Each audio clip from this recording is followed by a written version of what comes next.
Hello and welcome, foodie fam. You're tuning into the first episode of Food Stories Told. I'm your host, Stephanie Gravalese, on a quest to dig into the stories behind our favorite restaurants, dishes, and the people who make them come to life. Today, it's all sweets here as I'll introduce you to Benni and Carolina from Eat Good NYC. These two amazing people have utilized their ingenuity, resourcefulness, and curiosity to create an incredible business. From baking cupcakes and beautiful creations for Beyoncé, Rihanna, and Telfar to embracing their role in the community amidst the ebb and flow of the city's gentrification, they demonstrate the significance of inclusive creative spaces for everyone.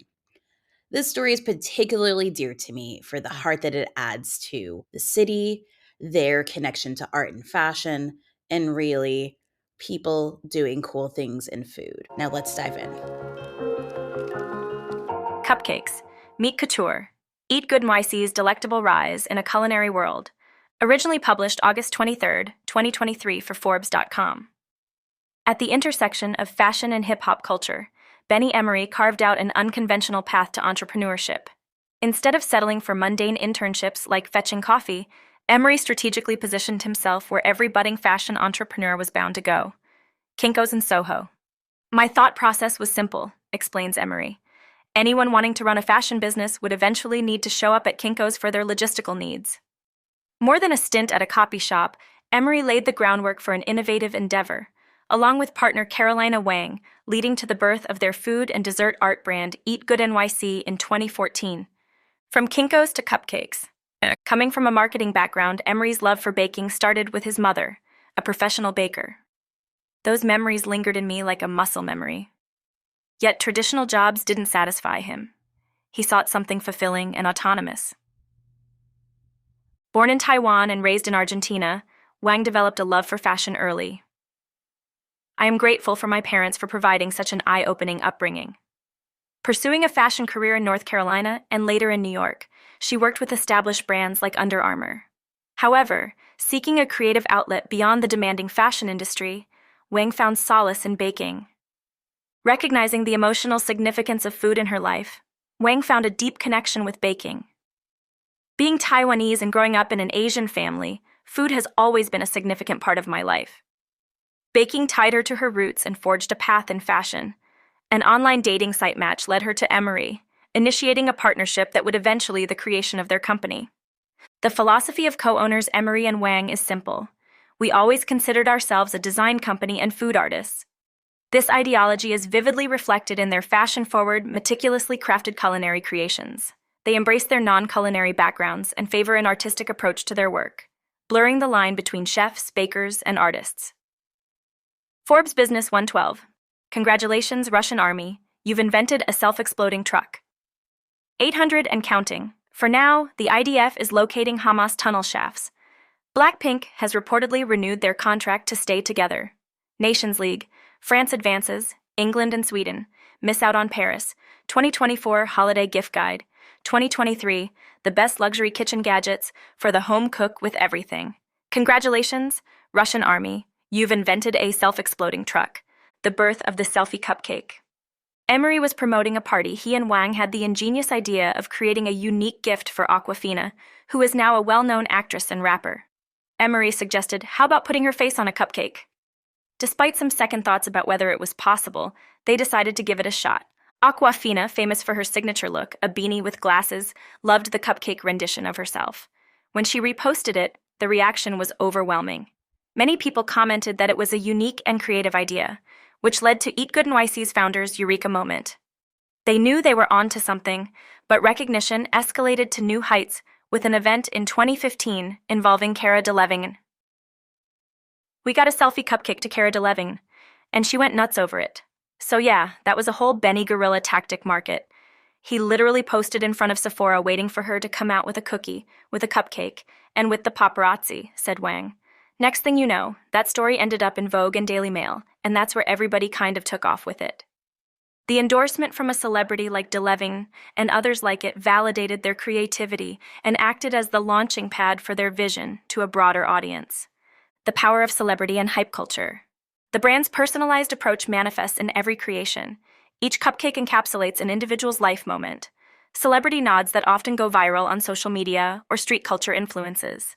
These creations not only spark excitement within their fan base, but continue to define and propagate the creative journey of notable celebrity interactions and projects, like honoring iconic artists such as Missy Elliott or a life-size version of the New Balance X Action Bronson's baklava sneaker, have helped Eat Good NYC establish its place at the intersection of food, fashion, and street culture. From unique confections tailored to viral internet moments to pieces that pay homage to iconic figures, such as and cultural touchstones within the hip-hop community, their focus on current cultural phenomena and intricate edible art further solidifies their position as innovators in the industry. Celebrating present and the bright future ahead. Today, after almost a decade in operation, the duo behind Eat Good NYC continues to broaden their creative scope, crafting eclectic and engaging masterpieces for brands, celebrities, and anyone celebrating a milestone. Despite the challenges posed by the COVID-19 pandemic, Wang produced a limited edition cookie cutter set for the NBA's 75th anniversary, which sold out in under 4 minutes. Recently, they penned a licensing deal with basketball's governing body worldwide. Eat Good NYC continues making impressive strides in its business journey.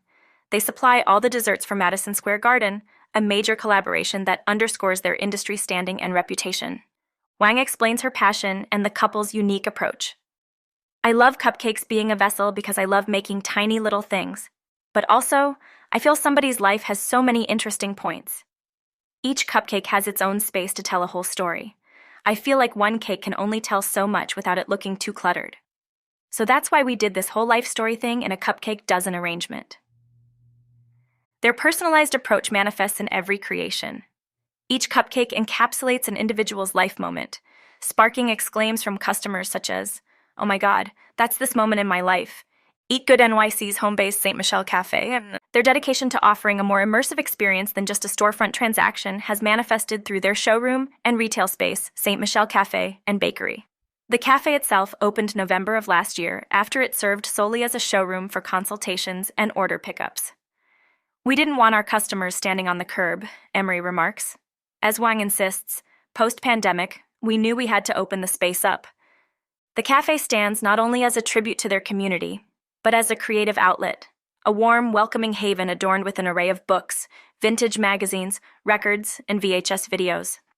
A place where culture is cultivated, creatives are nurtured, and the community is brought together. Its influence doesn't stop there, though. The cafe is also an homage to the Brooklyn native and artistic phenomenon, Jean-Michel Basquiat, who profoundly inspires Emory. Echoing Basquiat's journey of self-discovery and his quest to seek his creative tribe, Emory shares his experience. I left my comfort zone in Queens to find a community that shared my passions. The idea is that sometimes you have to venture off the beaten path to truly discover what drives you. Staying creative through edible innovation. Emory and Wang embrace their non-culinary backgrounds and favor an artistic approach to their work, pushing the boundaries between chefs, bakers, and artists. Always staying hands-on, Wang recently ventured into candy flowers and wearable accessories, inspired by her fascination and love for the craft. I love hard candy, and the fact that it was like a sculpture that I could eat is just like so cool to me. And I was obsessed with it, trying to brand candy and give companies a different option than just cookies and cupcakes and cake-like candy. You could ship it and everything. It's just constantly thinking outside the box as a brand and how to brand yourself in a fun way, shares Wang. Emory and Wang's strengths lie in their commitment to ongoing evolution and innovation. The journey of Eat Good NYC reiterates a valuable lesson for entrepreneurs, that the most unconventional ideas can lead to the grandest opportunities. It's clear from their journey thus far that evolution and adaptability will continue to be at the heart of their work. And that's why we have survived, because we just keep evolving.